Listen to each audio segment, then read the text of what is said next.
योगेश अपनी मां पूनम और पत्नी सोनाक्षी के साथ बेलापुर गांव में रहा करता था। उनका एक छोटा बेटा था जिसका नाम चिंटू था। वो बहुत गरीब थी। योगेश मजदूरी करता और ऐसे में उनकी आर्थिक स्थिति सही नहीं थी। किसी दिन काम मिलता और किसी दिन नहीं। योगेश की मां पूनम को चाय पीना बहुत पसंद था। दिसंबर की सुबह ठंडी ठंडी हवा चल रही थी। फिर एक दिन, बहू, अरे ओ बहू। जी मम्मी जी, अभी आई। अरे तू अपने साथ एक कप चाय भी ले आना। ठीक है मम्मी जी, अभी लाती हूँ। सोनाक्षी पूनम के कहने पर उसे चाय देती है और अभी आधा घंटा भी नहीं हुआ था कि पूनम फिर से सोनाक्षी से बोलती है, बहू एक कप चाय और ले आ। आज इतनी सर्दी है कि चाय ही मात्र एक सहारा लगती है। मम्मी जी, अभी तो आपने चाय पी थी। अरे हाँ पी थी, तो क्या ठंड भी तो इतनी हो रही है, अब तो मेरे खाने पीने पर भी नजर रखेगी क्या? नहीं मम्मी जी, आप गलत समझ रही हैं। मैं तो बस ये बोल रही थी कि अभी तो 10 मिनट ही हुए हैं आपको चाय पिए। अरे हाँ तो क्या हो गया, चाय बना कर ला। सोनाक्षी वहाँ से चुपचाप चली जाती है। वो अपनी सास की बहुत इज्जत करती थी, इसीलिए वो कोई जवाब नहीं देती और इतनी ठंड में भी वो अपनी सास के लिए चाय बनाने चली जाती है। सोनाक्षी कहाँ हो? जी योगेश जी, मम्मी के लिए चाय बना रही हूँ, अभी आई। एक कप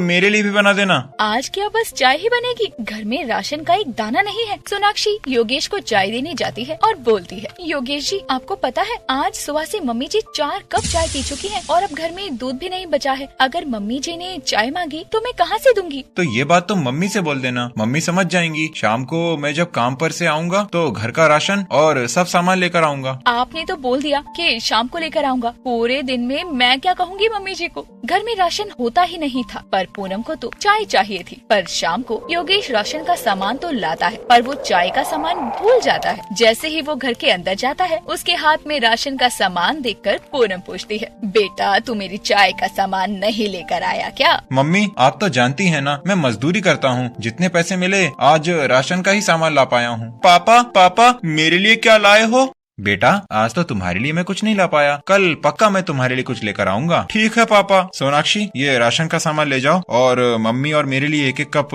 चाय बना दो। मैंने आपसे सुबह ही बोला था कि चाय का सामान खत्म हो गया है, अब मैं चाय कहाँ से बनाऊंगी? हाँ अब तेरी माँ बूढ़ी हो गई है, मेरी एक चाय पीना भी तुम लोगों को अच्छा नहीं लगता है क्या? माँ आप तो जानती हैं कि मैं किसी और फैक्ट्री में मजदूरी का काम करता हूँ, जितना भी मैं कमा कर लाता हूँ उससे ही घर चलता है। और ऐसा नहीं है कि आपकी एक कप चाय मुझे अच्छी न लगे। इतनी सर्दी है तो चाय तो सबको ही अच्छी लगती है। बेटा मैं तेरे से कुछ और तो मांग नहीं रही, सिर्फ चाय ही तो मांगती हूँ। माँ परेशान मत हो, मैं कल आपके लिए चाय का मसाला ले आऊंगा। और दूसरा दिन होता है। योगेश मजदूरी करके अपनी माँ के लिए चाय का सामान लेकर आता है। माँ, ओ माँ, कहाँ हो तुम? हाँ बेटा तू आ गया। आज मैं आपके लिए चाय का मसाला लेकर आया हूँ। अरे वाह, चाय का इतना सारा सामान ले आया, ये सामान तो बहुत दिन चलेगा। चाय का सामान देखकर पूनम खुश हो जाती है। तभी चिंटू आ जाता है और वो चाय का इतना सारा सामान देखकर बोलता है, अरे पापा आपको क्या चाय की दुकान खोलनी है जो दादी को इतना सारा सामान लाकर दे दिया है? अरे नहीं बेटा, दादी चाय ज्यादा पीती है ना, इसीलिए मैंने उन्हें चाय का सामान ज्यादा ला दिया है। वो ये बातें कर ही रहे थे कि तभी वहाँ सोनाक्षी आती है और बोलती है, योगेश जी वैसे चिंटू सही बोल रहा है, क्यों ना हम चाय की एक दुकान खोलें। माँ जी को तो चाय पसंद ही है और हम चाय से अच्छे पैसे भी कमा सकते हैं। तुम भी कहाँ बच्चों की बातों में आ रही हो, छोड़ो ये सब, चलो खाना लगाओ। जी लगाती हूँ।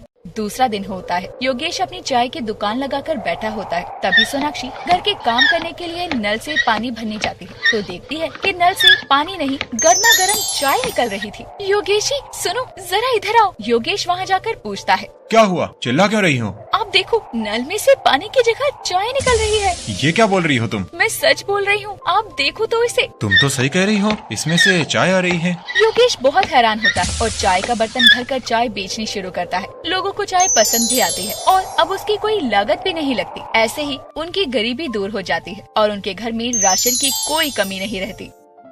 उस दिन योगेश चाय की दुकान खोलने वाली बात को नहीं मानता और वो फैक्ट्री में मजदूरी करने चला जाता है। ऐसे ही कई दिन बीतते हैं। एक दिन फैक्ट्री में अचानक आग लग जाती है। आग लगने के कारण फैक्ट्री बंद हो जाती है। योगेश के पास अब कोई काम नहीं होता। मम्मी खाना दे दो, मुझे बहुत भूख लगी है। पापा को आ जाने दो बेटा, फिर मैं खाना बनाती हूँ तुम्हारे लिए। तभी योगेश घर आता है। योगेश जी आप आ गए, इतनी जल्दी कैसे? हमारी फैक्ट्री बंद हो गई है। पर कैसे, और अब हम क्या करेंगे, और आपके काम का क्या होगा? फैक्ट्री में आग लगने की वजह से फैक्ट्री बंद हो गई। योगेश जी अब क्या होगा? घर में राशन भी नहीं है और आपका काम भी नहीं है। अब हम क्या करेंगे? मम्मी पापा आप परेशान मत हो, मैंने आपको उस दिन भी बोला था कि हम मिलकर चाय की दुकान खोलते हैं। अभी सर्दियों का मौसम भी गया नहीं है। देख रही हो सोनाक्षी, चिंटू अब बड़ा हो गया है। सही कह रहे हैं आप, मेरा चिंटू शुरू से ही समझदार था। चाय की दुकान तो खोल लेंगे, पर कैसे? हमारे पास तो सिर्फ चाय का सामान है और कुछ नहीं। योगेश चाय की दुकान के लिए मान जाता है। फिर चिंटू अपने घर में रखी हुई एक पुरानी टेबल को घसीटता हुआ घर के बाहर ले आता है और बोलता है, पापा हम इस टेबल पर चाय की दुकान खोलेंगे। टेबल को देखकर योगेश और सोनाक्षी के मन में एक उम्मीद जागती है और वो चाय का सारा सामान और घर का चूल्हा उठाकर उसी टेबल पर रख लेते हैं। फिर वो अपनी चाय की दुकान शुरू करते हैं। योगेश चाय बनाकर सबको बुलाता है। चाय ले लो, मसाला चाय 5 रुपए में, चाय का कप, गर्मा गर्म चाय। योगेश की चाय भी बिकने लगती है और लोगों को पसंद भी आती है। इतनी ठंड में गर्मा गर्म मसाला चाय राहगीरों को अपनी ओर खींचती है। चाय बेचते बेचते दोपहर हो जाती है और पूनम बोलती है, अरे बहू आज खाने को कुछ मिलेगा कि नहीं? माँ जी मैं खाना कैसे बनाऊँ? चूल्हा तो योगेश जी के पास है। मम्मी अब तो मुझे भी बहुत तेज भूख लगी है। बेटा मैं क्या कर सकती हूँ, तुम बताओ। बहू तू रुकना, अभी जाकर मैं योगेश से बात करती हूँ। पूनम योगेश के पास जाकर बोलती है, योगेश बेटा आज हमें खाना मिलेगा या नहीं? मैं आपको रोक थोड़ी रहा हूँ, जाकर खाना खाओ। खाना बनेगा तभी तो हम खाएंगे, चूल्हा तो तेरे पास है। माँ अभी चाय बिक रही है, लो आप भी एक कप चाय ले लो, खाना रात को ही खा लेना। ऐसा बोलकर योगेश अपनी माँ को अंदर भेज देता है और शाम हो जाती है। जैसे ही उसके ग्राहक आने कम होते हैं वो चूल्हा अंदर जाकर रख देता है और खाना खाकर जब मीनाक्षी बर्तन धोती है तो चाय के बर्तन में जो भी चाय पत्ती बची होती है वो जाकर उसे आंगन में लगे नल के पास डालती है और सभी लोग सो जाते हैं। अगर आपको हमारी ये कहानी पसंद आई हो तो इस कहानी को लाइक करें और अपने दोस्तों से शेयर करें और हमारे चैनल को ऐसी ही कहानियाँ देखने के लिए सब्सक्राइब कर ले।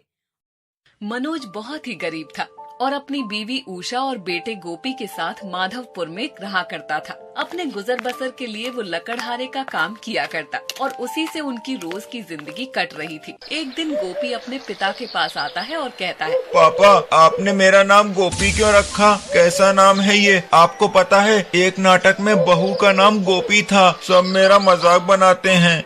मेरे बच्चे तेरा नाम हमने भगवान कृष्ण के नाम पर रखा है क्योंकि तेरी माँ भगवान कृष्ण की बहुत बड़ी भक्त है और शादी के 7 साल बाद बड़ी मुरादों के बाद तू हुआ तो हमने तेरा नाम गोपी रख दिया। ठीक है पापा, अब से जब कोई भी मुझे मेरे नाम से चिढ़ाएगा तो मैं उनको ये सब बता दूंगा।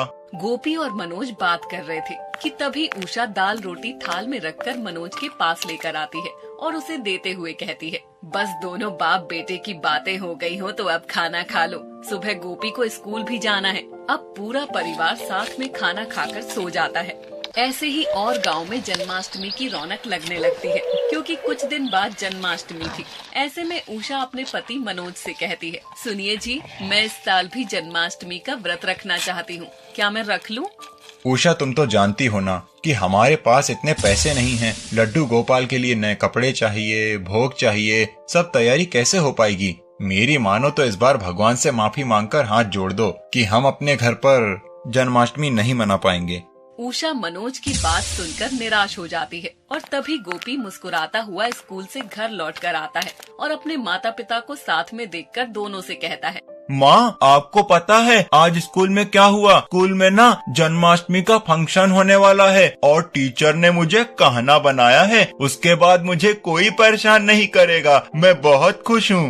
हे मुरली वाले, ये किस दुविधा में डाल रहा है? ना ही उषा के व्रत के पैसे हैं और ना ही गोपी के स्कूल के जन्माष्टमी उत्सव में उसके लिए पोशाक लाने के। हे मुरली वाले, मुझे इस दुविधा से निकाल दे। इस बार मैं भी जन्माष्टमी का व्रत करूँगा। मनोज ये अपने आप से बोलता है और निराश होकर फिर बाहर की ओर चला जाता है। अब जन्माष्टमी को एक दिन शेष था कि तभी उषा की पड़ोसन शांति उसके घर आती है और कहती है, अरे उषा, कल जन्माष्टमी है, तुझे लड्डू गोपाल के श्रृंगार का सामान लेने नहीं जाना क्या? इस बार व्रत रखेगी भी या नहीं? शांति, अब तुमसे क्या छुपाना, तुम मेरी पड़ोसन हो, तुमसे तो कुछ छुपा नहीं है। घर में खाने के भी लाले पड़े हैं और फिर गोपी के खर्चे अलग। मुझे समझ नहीं आ रहा कि जन्माष्टमी की तैयारी कैसे करूं। जानती तो मैं हूँ उषा कि तेरे पास पैसे नहीं है, तभी तो जानबूझ के तुझसे यही पूछकर तेरे जले पर नमक छिड़क रही हूँ, क्योंकि ऐसा करने की तो बात ही अलग होती है।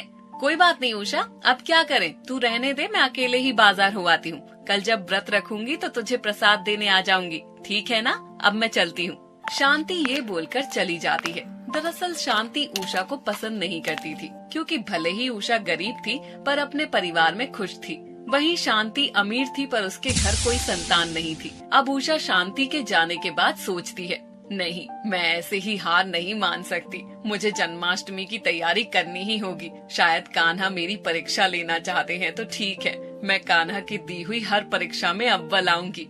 उषा ये बोलती है, जिसके बाद वो अपनी एक पुरानी फटी हुई साड़ी निकालकर उसके हाथों से सिलाई कर गोपी के स्कूल के जन्माष्टमी फंक्शन के लिए ड्रेस तैयार करती है, जिसे पहनकर गोपी कहता है, माँ, ये तो बहुत सुंदर है। जब मैं ये कल पहनूंगा तो सबसे सुंदर लगूंगा। हाँ मेरे लाल, वो तो तू है ही। चलो मेरी एक दुविधा तो सुलझ गई।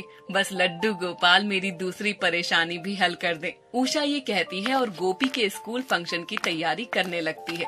वहीं मनोज एक ठाकुर के घर लकड़ी का काम करने जाता है और कहता है, साहब, लकड़ी का काम करने आया था। मुझे गांव में किसी ने बताया कि आपके घर में कुछ काम है। हाँ है तो। हमारा एक दीवान थोड़ा आवाज करता है, लेकिन वो हमने विदेश से मंगवाया है। अगर टूट गया तो तुमको इसके पैसे भरने पड़ेंगे। साहब, मैं गरीब, अपनी रोजी रोटी का इंतजाम कर लूं, बहुत रहता है।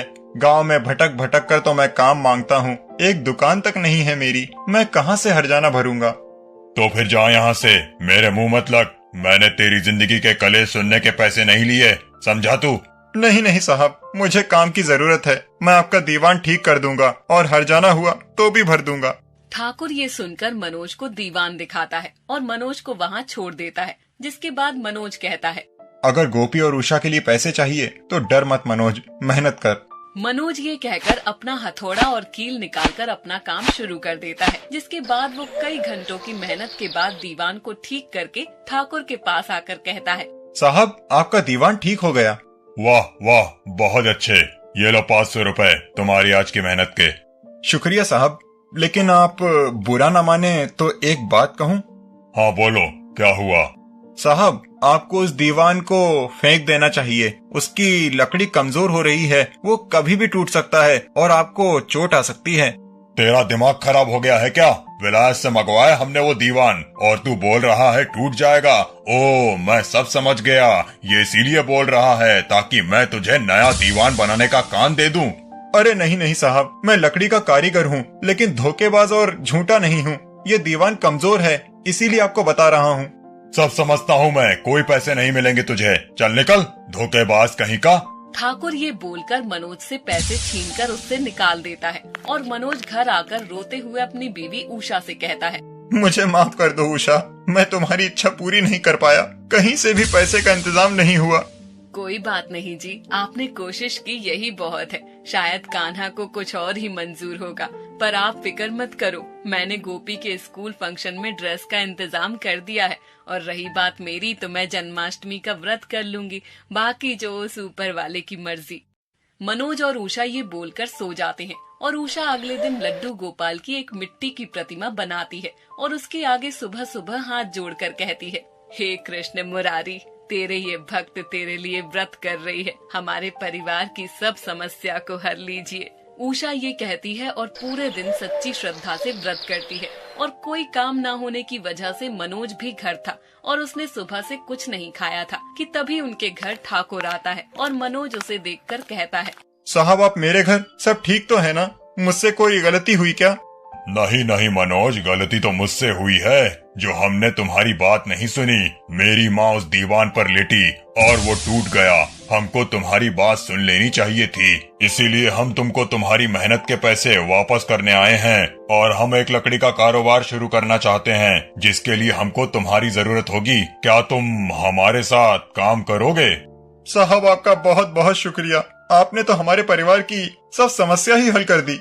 ठाकुर ये बोलकर चला जाता है, जिसके बाद गोपी भी खुशी खुशी घर आता है क्योंकि उसके स्कूल के फंक्शन में उसने बहुत अच्छा परफॉर्म किया था। जिसके बाद मनोज और उषा ठाकुर के दिए पैसों से लड्डू गोपाल के लिए मक्खन, साज श्रृंगार और सामान बहुत कुछ लेकर आते हैं और ये देखकर उषा की पड़ोसन शांति जल भुन जाती है। इन गरीबों के पास जन्माष्टमी की तैयारी के पैसे कहाँ से आए? खैर कोई नहीं, मेरा क्या, मेरे घर से तो नहीं लिए ना। मनोज भी सुबह से भूखा था, वो भी जन्माष्टमी का व्रत करता है और ठीक रात को 12 बजे उषा और मनोज कृष्ण जी की मूर्ति के आगे हाथ जोड़कर उनका शुक्रिया करते हैं। अब मनोज भी उषा के साथ हर साल जन्माष्टमी का व्रत करता, क्योंकि उन्होंने उनकी जिंदगी की सब मुसीबतों को हर लिया था और कई परेशानियों के बाद भी गरीब की जन्माष्टमी सकुशल मन गई थी।